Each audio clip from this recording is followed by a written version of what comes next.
As we discuss the recent decisions by the Supreme Court, let us be guided by the words of James Baldwin. We can disagree and still love each other unless your disagreement is rooted in my oppression and denial of my humanity and right to exist. Danny Monroe will kick off this conversation. For 40 years.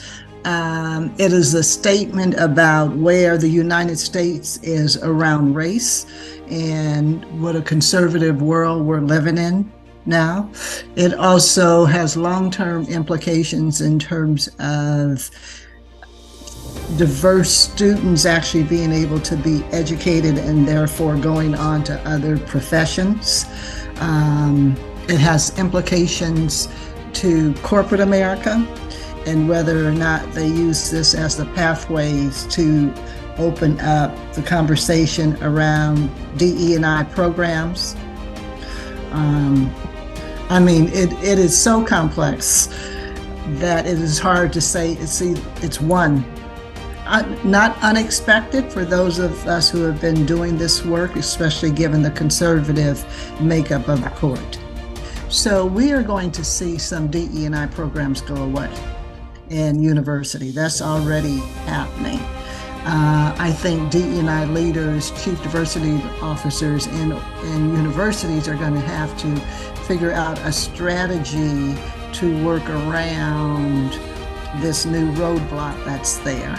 And, historically, it is not uncommon for roadblocks to be put in our way when we're trying to move forward towards freedom. This is a major one.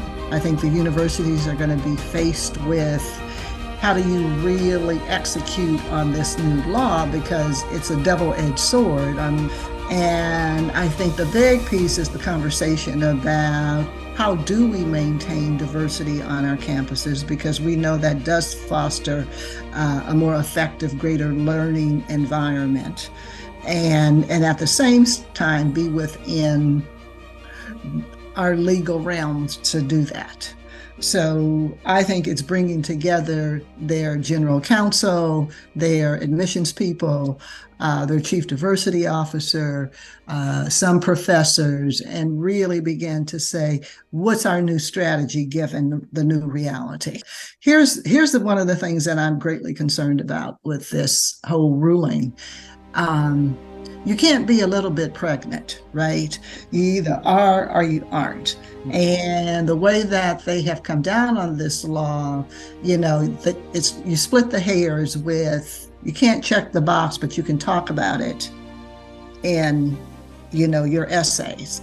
Also, you can't discriminate against race, but when we look at legacy admissions, especially at Harvard, they're 30% of the Harvard student population and have a 5% chance greater of getting into the university than others. So all of it, once you put this on the table and an identifier and making decisions about identity, then I think you got to put all of the identities on the table if in fact we're going to have an equitable and fair environment.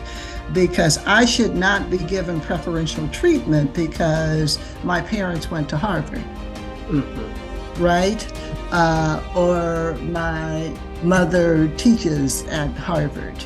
I mean, if what we're saying based on their ruling is true, then everybody should be treated the same and really be put in a blind application process.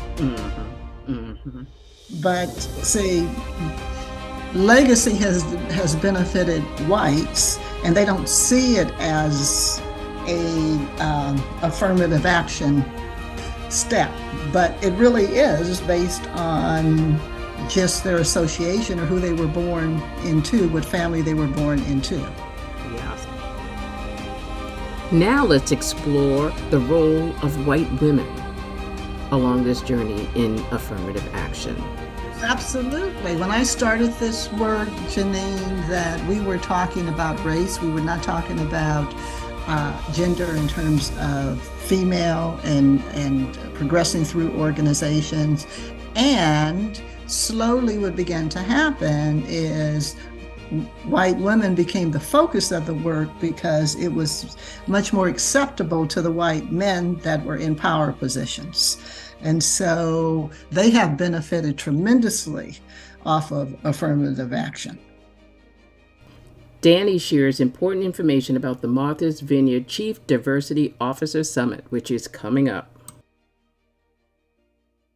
Yeah, and it's actually timely. I mean, we knew this, we knew that it was going to be needed. So it is the Martha's Vineyard Chief Diversity Officers Summit.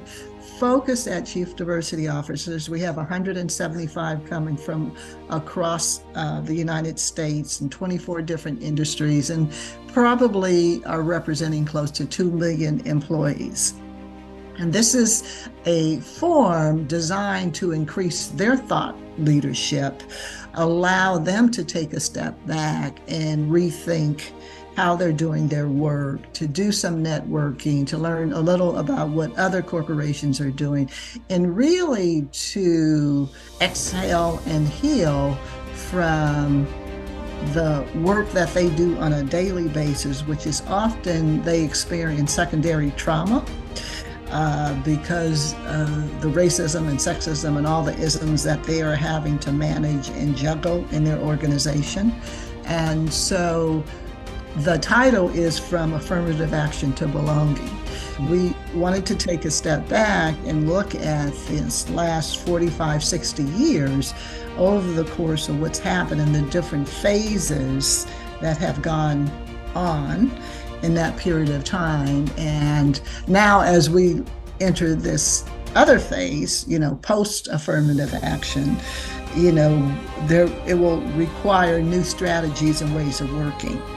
But this is not uncommon behavior. And part of it happens because when you are getting momentum going in a direction and starting to win, and then mainstream realizes that, and then the attacks go on. Danny Monroe covers the missed opportunities in DEI post George Floyd. Those promises and those, commitments that corporations put out there, they have not followed up on them because there is no accountability. Right. Who are they accountable to? Right. How are you going to hold them accountable? So, and what they don't realize is by not keeping their commitment, it says everything about where they really are on diversity, equity, and inclusion, right? Differently, but I think we have to start to really talk about freedom in this country and what it really means. Gail Christopher tells us how healing and transformation happens. I am saddened and disappointed by the Supreme Court's decisions, but I'm not surprised, as I'm sure, most of us in the racial justice work are not surprised. But I think it is an opportunity for us to redouble our efforts, to recognize that the context in which this is occurring, these justices were appointed by an administration that represented the minority of Americans in terms of their views. And so to have a Supreme Court that is so imbalanced, we are looking at the consequences of, quite honestly, the legacy of enslavement and the founding of our country, which is the electoral college voting system that enables us to still have in the 21st century essentially elected representatives and appointed Supreme Court judges that do not reflect the majority views and desires of this nation. And so it is important for us to take this as a civics lesson and to use it to really engage and mobilize like minds and people who truly care about fairness and justice in this society. So I think where we go from here is to unite and to come up with very creative, very effective strategies to demonstrate in our admissions processes and in our screenings how the racial hierarchy of our society shows up in the lived experiences of our children so that they do have equal opportunity to attend the colleges and to become the professionals that our society so desperately needs. Christopher notes that DE&I will change in this new landscape. There are motions and movements and efforts to do away with DEI. And I think that this is where we have to recognize new language, new strategies. Our focus is on truth, racial healing, and transformation. Our focus is on making sure that we bring diverse groups together between the academic institutions and the community, right, that are served by these institutions. And we engage in processes that expand our circles of engagement, grounded in understanding the core humanity of everyone that's in the circle. So there are tools and strategies that allow us to cleverly and creatively sidestep, the old dogma, if you will. And, there are over 70 college campuses right now involved in creating truth, racial healing, and transformation centers on their campuses through the Association of American Colleges and Universities. And so there is work. I encourage college campuses to reach out to that association and to, look at and explore the strategies, but we cannot get around the denial that this decision represents. We have to contextualize the fact that these judges are denying the data, they're denying the needs, they're denying the reality of the legacy of racism in this country, and they are denying opportunity to too many of our nation's citizens. In this country, we're looking at 400 years of continued adherence to a fallacy of a hierarchy of human value. And so this fallacy is embedded in our nation's policies and structures of opportunity.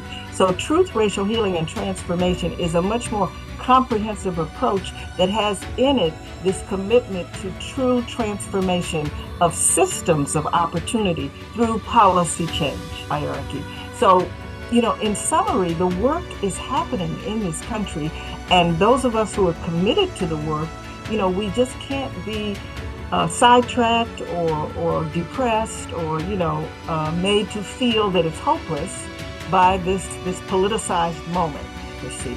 And we just have to be loud and clear that is our work.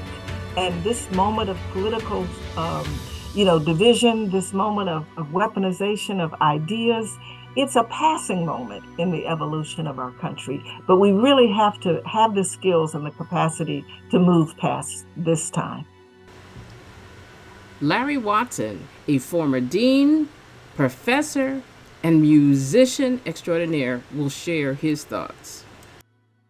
Well, I am sick and tired of being sick and tired. I have been through this for the whole 45 years or so of my professional career. I am sick of it. I'm sick of being tolerant and sick of being measured. I think this is a war. I think war has been declared against Black people and brown people. I think that America was never comfortable with the fact that the South lost the Civil War. I think all of this is just white folks and their insipid, pernicious racism. And I'm talking about liberals, women, men, gays, and straights, that when it comes down to Blacks, we will be the faces at the bottom of the well, like Derek Bell said. Most people are more talking about what happened on the BET Awards than they are looking at the fact that affirmative action has been rolled back and Biden's program to relieve people who had serious financial debt because of going to college. The Constitution of the United States is America's first affirmative action document. It gave white men a head start in every way and every facet. Everyone to Kennedy could have gone to Harvard if they chose to, and anybody knows the bell curve, everybody in your damn family can't be that smart. W. Du Bois said the problem with the 20th century America is the problem of the color line. The color line will destroy us as we are in the 21st century. Because this country has had the opportunity to try to rectify the racial divide. The Kerner Commission, after the death of Dr. King, said these are white men, white senators, that America is composed of two nations, one black, one white, separate and unequal. 25 years later, Dr. Samuel Hacker, a white sociologist, I think it was 25 years later, wrote the second part to that book that said America is composed of two nations, one black, one white, separate, unequal, and hostile, is what he added. And now we're seeing the manifestation of that hostility. We're averse to knowledge, to intellectual inquiry, to constructive debate. Basically, college professors and others have been rendered to being babysitters. Our children's attention span has been destroyed. You got 7 minutes at the most. And every day I drive in my car, and adrenaline is running in my stomach. Is the policeman going to stop me and shoot me? Are they going to shoot my child in the head because he knocked on the wrong door? So did they really eliminate affirmative action, or just where it relates or benefits Black people? So, as the great Jewish philosopher and rabbi Joshua Heschel said, some are guilty, but all are responsible. We play a role in putting ourselves in the predicament we now find ourselves, now trying to play catch up.